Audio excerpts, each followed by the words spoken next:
ಇದು ಅದೇ ಸಮಯ. ಮಳೆ, ಸ್ವಲ್ಪ ತಂಪು, ವಾತಾವರಣದಲ್ಲಿ ತೇವ. ಡೌನಿ ಮಿಲ್ಡ್ಯೂ ದಾಳಿಗೆ ಸಿದ್ಧವಾಗಿದೆ. ಈ ಸಮಯವನ್ನು ದ್ರಾಕ್ಷಿ ರೈತರು ಹಗುರವಾಗಿ ತೆಗೆದುಕೊಳ್ಳಬಾರದು, ಏಕೆಂದರೆ ಈಗ ಸಡಿಲವಾದರೆ ತುಂಬಾ ಬೆಲೆ ತೆರಬೇಕಾದೀತು. ಏಕೆಂದರೆ ಇದು ಅದೇ ಸಮಯ. ವಾತಾವರಣ ಸೂಕ್ತವಾಗಿದೆ. ಇದು ಒಂದು ಒಳ್ಳೆಯ ಆರಂಭಕ್ಕೆ ಯೋಗ್ಯ ಸಮಯವಾಗಿದೆ.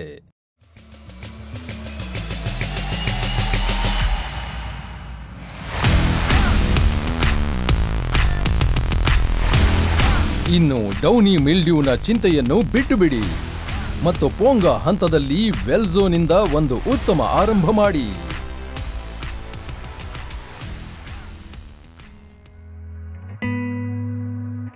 ಬನ್ನಿ ನೋಡೋಣ ವೆಲ್ಝೋ ದ್ರಾಕ್ಷಿಯ ಮೇಲೆ ಹೇಗೆ ಕೆಲಸ ಮಾಡುತ್ತೆ ಅಂತ. ವೆಲ್ಝೋ ಪೊಂಗ ಹಂತದಲ್ಲಿ ದ್ರಾಕ್ಷಿಯ ಮೇಲೆ 3 ರೀತಿಯಲ್ಲಿ ಕೆಲಸ ಮಾಡುತ್ತದೆ. ಮೊದಲ ಸ್ಪ್ರೇ ಪೊಂಗ ಹಂತದಲ್ಲಿ, ಅಂದರೆ ಪ್ರೂನಿಂಗ್ನ 7 ರಿಂದ 10 ದಿನಗಳಲ್ಲಿ, ಮತ್ತು ಎರಡನೇ ಸ್ಪ್ರೇ ಮೊದಲ ಸ್ಪ್ರೇಯಾಗಿ 10 ದಿನಗಳ ನಂತರ. ಮತ್ತು ವೆಲ್ಝೋ ತನ್ನ ಯುನಿಕ್ ಕಾಂಬಿನೇಷನ್ನೊಂದಿಗೆ ಡೌನಿ ಮಿಲ್ಡ್ಯೂನಿಂದ ನೀಡುತ್ತದೆ ಅಭೂತಪೂರ್ವ ರಕ್ಷಣೆ. ಮತ್ತು ಎಲ್ಲಕ್ಕಿಂತ ಒಳ್ಳೆಯ ಸಂಗತಿಯೆಂದರೆ ಮಳೆಗಾಲದಲ್ಲೂ ಇದು ತೊಳೆದು ಹೋಗದೆ ತನ್ನ ಕೆಲಸವನ್ನು ಮಾಡುತ್ತದೆ. ಅದಕ್ಕೇನೆ ನಾವು ಹೇಳೋದು, ಡೌನಿಯಿಂದ ಚಿಂತೆ ಇಲ್ಲ, ಪೊಂಗಕ್ಕೆ ವೆಲ್ಝೋ ಇದೆಯಲ್ಲ. ಬನ್ನಿ ಕೇಳೋಣ ವೆಲ್ಝೋದೊಂದಿಗೆ ಯಶಸ್ಸಿನ ಪಯಣವನ್ನು ಆಯ್ಕೆ ಮಾಡಿಕೊಂಡಿರುವ ರೈತರ ಮಾತುಗಳನ್ನು. ನಾನು ನನ್ನ ಗ್ರಾಜ್ಯುಯೇಷನ್ ಮುಗಿಸಿದ ಮೇಲೆ ಇದು ನನ್ನ ಮುಖ್ಯ ವೃತ್ತಿಯಾಗಿದೆ. ಡೌನಿ ಮಿಲ್ಡ್ಯೂ ಕಾಣುವುದೇ ಇಲ್ಲ ಈಗ. ಇದು ಸರಿಯಾಗಿ ಕೆಲಸ ಮಾಡುವುದರಲ್ಲಿ ಸಂಶಯವೇ ಇಲ್ಲ. ಬಣ್ಣ ಹಸಿರಾಗಿದೆ, ಗೊಂಚಲು ಗಾತ್ರ ಚೆನ್ನಾಗಿದೆ, ಎಲೆಗಳು ಸೊಂಪಾಗಿವೆ ಮತ್ತು ಮೆದುವಾಗಿವೆ. ಇದು ಸೊಂಪಾಗಿ ಹಸಿರಾಗಿದೆ ಮತ್ತು ಇಳುವರಿಯ ಬೆಳವಣಿಗೆ ಎದ್ದು ಕಾಣುತ್ತೆ. ಎಲೆಗಳು ನುಣುಪಾಗಿ ಮೆದುವಾಗಿದೆ ಮತ್ತು ಗೊಂಚಲು ತುಂಬಿಕೊಂಡಿದೆ. ತೊಟ್ಟಿನ ಅಂದರೆ ಗೆಣ್ಣುಗಳ ಅಂತರ ಕಡಿಮೆ ಇದೆ. ಸುಟ್ಟ ಕಲೆ ಇಲ್ಲವೇ ಇಲ್ಲ. ಯಾವುದೇ ಅಡ್ಡ ಪರಿಣಾಮಗಳೂ ಇಲ್ಲ. ಎರಡನೇ ಸ್ಪ್ರೇ ನಂತರ ಮಳೆ ಬಂತು. ಆದರೂ ಈ ಪ್ರಾಡಕ್ಟ್ನಿಂದಾಗಿ ಎಲೆಗಳ ಬೆಳವಣಿಗೆ ಚೆನ್ನಾಗಿದೆ. ನಾನು 3-4 ವಿಧದ ದ್ರಾಕ್ಷಿ ಬೆಳಿತೀನಿ. ಎರಡನೇ ಸ್ಪ್ರೇ ಮಾಡಿದ ನಂತರ ನನಗೆ ಯಾವುದೇ ಡೌನಿ ಮಿಲ್ಡ್ಯೂ ಕಾಣಿಸಲೇ ಇಲ್ಲ. ಎಲೆಗಳು ತುಂಬಾ ದೊಡ್ಡದಾಗಿ ಚೆನ್ನಾಗಿವೆ. ತೊಟ್ಟುಗಳ ಅಂತರ 2.5 ಸೆಂಟಿಮೀಟರ್ ಇರೋದ್ರಿಂದ ಗೊಂಚಲು ಹಿಡಿಪು ಗಟ್ಟಿಯಾಗಿದೆ. ನನ್ನ ಇನ್ನೊಂದು ಪ್ಲಾಟ್ನಲ್ಲಿ 20 ದಿನಗಳೊಳಗೆ ನಾನು 4 ಸ್ಪ್ರೇ ಮಾಡಿದೆ.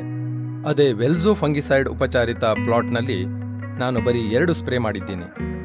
ಬೇರೆ ಪ್ರಾಡಕ್ಟ್ನಲ್ಲಿ 4 ಬಾರಿ ಸ್ಪ್ರೇ ಮಾಡಬೇಕಾಗ್ತಿತ್ತು. ತೊಟ್ಟುಗಳ ಅಂತರ ಕಡಿಮೆ ಇರೋದ್ರಿಂದ ಗೊಂಚಲು ಹಿಡಿಪು ತುಂಬಾ ಚೆನ್ನಾಗಿದೆ. ಮಳೆ ಬಂದರೂ ಇದು ತೊಳೆದು ಹೋಗೋದಿಲ್ಲ. ಮಳೆ ಬಂದ ನಂತರ ನಾನು ಏನನ್ನೂ ಸ್ಪ್ರೇ ಮಾಡದೇ ಇದ್ರೂ ಕೂಡ ಫಲಿತಾಂಶ ತುಂಬಾ ಅದ್ಭುತವಾಗಿದೆ. ಎರಡನೇ ಸ್ಪ್ರೇ ನಂತರ ಬೆಳೆ ಹಿಂದೆಂದಿಗಿಂತ ಚೆನ್ನಾಗಿ ಹಸಿರಾಗಿ ತುಂಬಿಕೊಂಡ ಹಾಗೆ ಕಾಣಿಸ್ತಿತ್ತು. ಒಂದೇ ಒಂದು ಡೌನಿ ಮಿಲ್ಡ್ಯೂ ಕಾಣಿಸ್ತಾ ಇರಲಿಲ್ಲ. ವೆಲ್ಝೋದ ಎರಡನೇ ಸ್ಪ್ರೇ ಮಾಡಿದ ನಂತರ ಎಲೆಗಳು ತುಂಬಾ ದೊಡ್ಡದಾಗಿ ಚೆನ್ನಾಗಿವೆ, ಹಸಿರಾಗಿ ಸೊಂಪಾಗಿ ಬೆಳೀತು. ತೊಟ್ಟುಗಳ ಅಂತರ ಕಡಿಮೆ ಇರೋದ್ರಿಂದ ಗೊಂಚಲು ಹಿಡಿಪು ತುಂಬಾ ಚೆನ್ನಾಗಿದೆ. ಮಳೆ ಬಂದ್ರೂ ಇದು ತೊಳೆದು ಹೋಗೋದಿಲ್ಲ. ಮಳೆ ಬಂದ ನಂತರ ನಾನು ಏನನ್ನೂ ಸ್ಪ್ರೇ ಮಾಡದೇ ಇದ್ರೂ ಕೂಡ ಫಲಿತಾಂಶ ತುಂಬಾ ಅದ್ಭುತವಾಗಿದೆ. ಎರಡನೇ ಸ್ಪ್ರೇ ನಂತರ ಬೆಳೆ ಹಿಂದೆಂದಿಗಿಂತ ಚೆನ್ನಾಗಿ ಹಸಿರಾಗಿ ತುಂಬಿಕೊಂಡ ಹಾಗೆ ಕಾಣಿಸ್ತಿತ್ತು. ಒಂದೇ ಒಂದು ಡೌನಿ ಮಿಲ್ಡ್ಯೂ ಕಾಣಿಸ್ತಾ ಇರಲಿಲ್ಲ. ಮಳೆಯ ನಂತರ ಪೊಂಗ ಹಂತದಲ್ಲಿ ಡೌನಿ ಮಿಲ್ಡ್ಯೂ ಅನ್ನು ಪರೀಕ್ಷಿಸುವ ಅಗತ್ಯ ಇರುತ್ತೆ. ಪರೀಕ್ಷಿಸದೇ ಇದ್ರೆ ಅದು ಕ್ಯಾನ್ಸರ್ನಂತೆ ಬೆಳೆಯುತ್ತೆ. ವೆಲ್ಝೋ ಬಳಸಿದಾಗ ಸುಟ್ಟಕಲೆ ಅಥವಾ ಎಲೆಗಳು ಹಳದಿಯಾಗುವಂತಹ ಅಡ್ಡ ಪರಿಣಾಮಗಳು ಇರೋದಿಲ್ಲ. ಎಫ್ಎಂಸಿಯ ಈ ಪ್ರಾಡಕ್ಟ್ ತುಂಬಾ ಚೆನ್ನಾಗಿದೆ. ಹಾಗಾದರೆ ರೈತ ಬಾಂಧವರೇ, ನೀವು ಸಿದ್ಧರಾಗಿದ್ದೀರಾ? ಆರಂಭದಿಂದಲೇ ಡೌನಿ ಮಿಲ್ಡ್ಯೂನಿಂದ ಮುಕ್ತಿ ಪಡೆದು ದ್ರಾಕ್ಷಿ ಬೆಳೆಯನ್ನು ಉತ್ತಮಗೊಳಿಸುವುದಕ್ಕಾಗಿ ಹೆಚ್ಚಿನ ಮಾಹಿತಿಗಾಗಿ ಎಫ್ಎಂಸಿ ಅಧಿಕಾರಿಗಳನ್ನು ಅಥವಾ ನಿಮ್ಮ ಸಮೀಪದ ವ್ಯಾಪಾರಿಗಳನ್ನು ಸಂಪರ್ಕಿಸಿ ಅಥವಾ ಈ ನಂಬರಿಗೆ ಕರೆ ಮಾಡಿ. ನೀವು ನಮ್ಮನ್ನು ನಮ್ಮ ಸೋಷಿಯಲ್ ಮೀಡಿಯಾ ಚಾನೆಲ್ಗಳ ಮೂಲಕವೂ ಸಂಪರ್ಕಿಸಬಹುದು ಅಥವಾ arc farm intelligence app download ಮಾಡಿ. ಧನ್ಯವಾದ. ನಿಮ್ಮ ದಿನ ಶುಭವಾಗಲಿ.